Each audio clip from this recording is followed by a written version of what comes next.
Abrimos ya este último bloque con la presencia del economista Gabriel Camaño para analizar las principales noticias económicas de estos últimos días. Gabriel, ¿qué tal? ¿Cómo andás? Buenas, ¿cómo andan a todos? Gracias Un por gusto. estar No, aquí. al contrario, un gusto.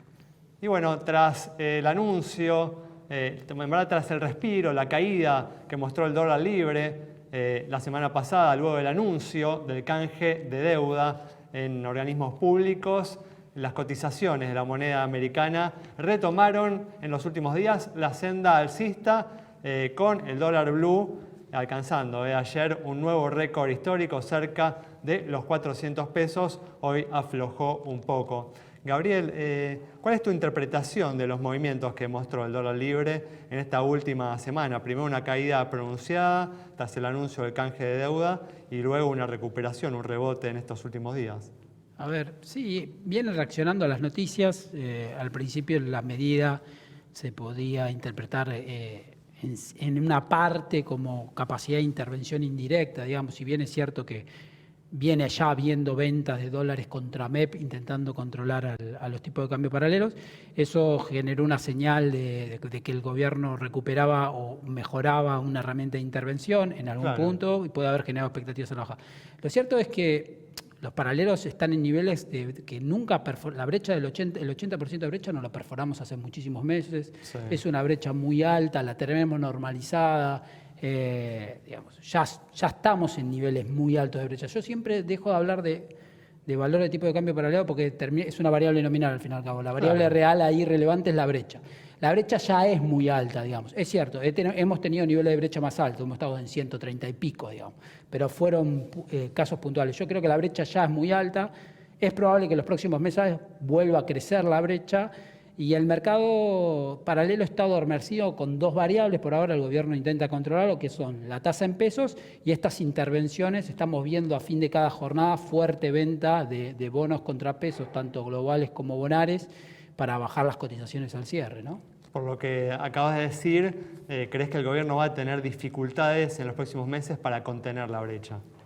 Tiene un problema de diseño, digamos, tiene un contexto macroeconómico muy golpeado, tiene un problema de diseño de medidas económicas que tomó a fin del año pasado, que alinearon mal los incentivos y, digamos, hipotecaron este año, lo estamos viendo en el inicio del año, y encima ahora en el segundo trimestre va a tener la sequía, digamos. Ese combo... Bueno, ya estamos sintiendo, ¿no?, los efectos de la sequía, con una pérdida muy fuerte, ¿no?, de reservas de Banco Central. Yo te diría que la ¿no? pérdida fuerte de reserva del primer trimestre, si bien es cierto que la sequía ya impactó sobre el trigo, pero cuando uno hace la cuenta, en realidad te lo explicas más el dólar soja 1 y 2 que adelantaron liquidación y adelantaron recaudación de derechos de exportación. Cierto, ¿no? Y ahora el segundo trimestre vas a tener el impacto sí muy contundente de la sequía con todo lo que te va a faltar en soja y maíz, ¿no? Pero sobre todo en soja.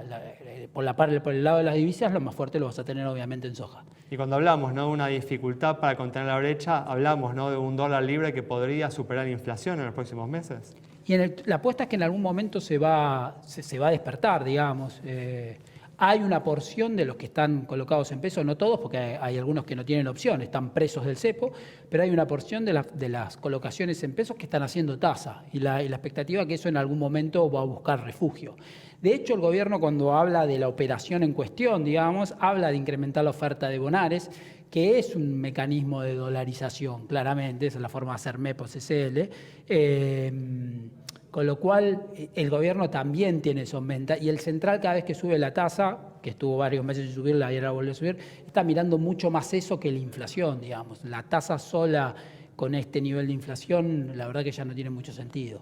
Bueno, mencionás, ¿no?, el riesgo de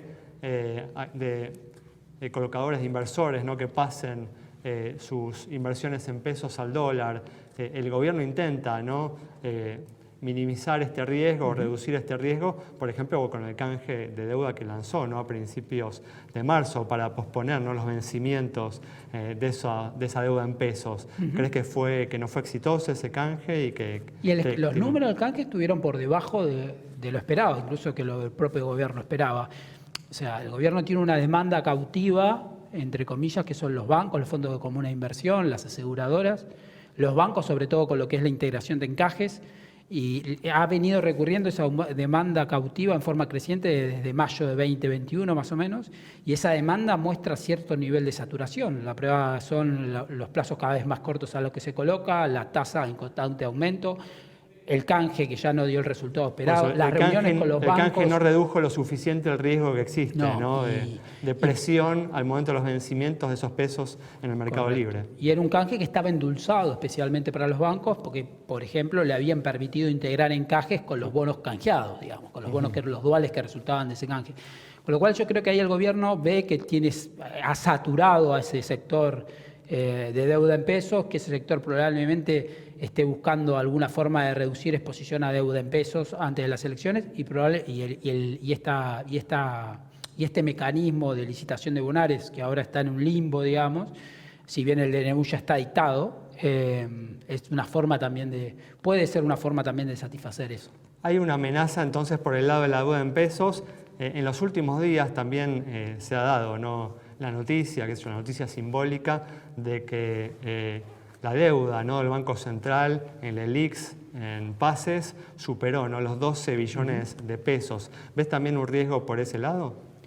Bueno, la principal razón por que los pasivos remunerados crecen son todas estas fuentes de emisión exógena que vamos generando. La más constante ha sido el financiamiento del déficit fiscal, digamos, que siempre terminamos haciendo piruetas, pero al final de la historia siempre termina el Banco Central emitiendo. Pero también durante el año pasado tuvimos mucha emisión que luego terminó en el ELIC y en pases, que fue por los dólares soja. Digamos. El dólar soja se convirtió en una fuerte muy importante. Y también la compra de bonos, ¿no? Correcto. Entonces, la compra de bonos en la intervención al mercado secundario, que fue muy fuerte en agosto, en julio-agosto, pero después fue constante durante todo, y sigue siendo constante hoy, seguimos teniendo al central interviniendo todo el tiempo en el mercado secundario. Entonces, yo siempre digo, pasivos remunerados tienen todos los bancos centrales. Cuando vos estás intentando estabilizar, y hay una experiencia muy rica de la región en los últimos 20 años, ofreces tasa positiva, con lo cual esos pasivos remunerados devengan tasa positiva y créense en función de esa tasa. Pero el problema son todas las otras fuentes de creación exógena que vos pones a la par. Yo siempre uso la misma metáfora, que es el martillo. Tenemos que cerrar y redondear el concepto. No, es que la política monetaria en Argentina siempre trabaja exigida, digamos, por las piruetas que tiene que hacer para financiar un déficit fiscal en un país que no ahorra en su propia moneda. Entonces así es muy difícil. Muy bien, muchas gracias, Gabriel. No, de nada, un abrazo. Cerramos entonces el programa hoy con el análisis del economista Gabriel Camaño sobre la compleja realidad económica de la Argentina. Nos reencontramos el próximo miércoles a las 20:30 aquí en Metro.